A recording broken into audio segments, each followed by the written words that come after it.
comme on dit, qu'ils sont des keufres, qu'ils sont des yeufers, comme on le dit en Wolof. Donc, c'est pas vrai.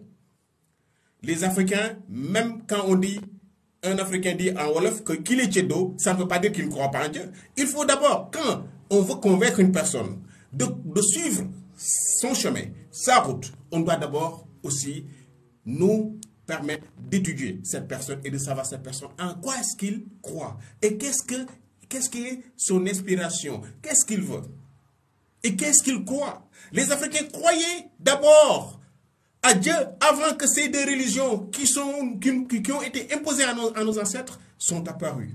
Je vous assure, nos ancêtres croyaient en Dieu. Je ne dis pas tout, mais je dis la plupart de nos ancêtres. Et ils étaient véridiques parce qu'ils craignaient Dieu. Ils savaient que après la vie, après la vie physique, il y avait une autre vie. Et ils savaient que après la vie, il y avait une autre vie. Et une fois que si tu étais un faiseur de bien, tu vas renaître. C'est ce qu'on appelle la réincarnation. La réincarnation. Je vous le dis par connaissance de cause, car je suis un guide spirituel de la culture africaine. Si vous voulez, faites des recherches sur ma personne, tapez sur Google Docteur Visionnaire, ou tapez sur TikTok, ou tapez sur YouTube, ou tapez sur Facebook, et vous allez voir tout.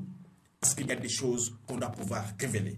Et je vous appelle, s'il vous plaît, venez au calme et écoutez-moi avec un esprit positif. Et écoutez-moi avec un cœur positif et laissez-moi vous décortiquer cette machination que les deux religions sont venues nous faire.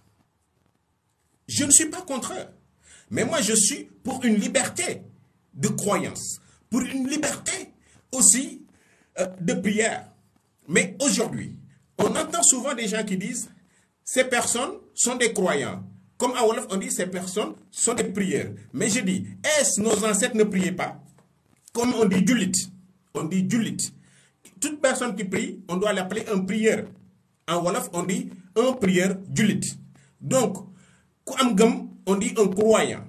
Donc, ni les gens qui croyaient en Dieu et qui croyaient déjà à l'existence de la mort et de la vie, et qui croyaient à la réincarnation. Qu'est-ce que ça veut dire la réincarnation? C'est-à-dire une personne meurt et va aller dans le monde de l'au-delà, dans le monde des ténèbres.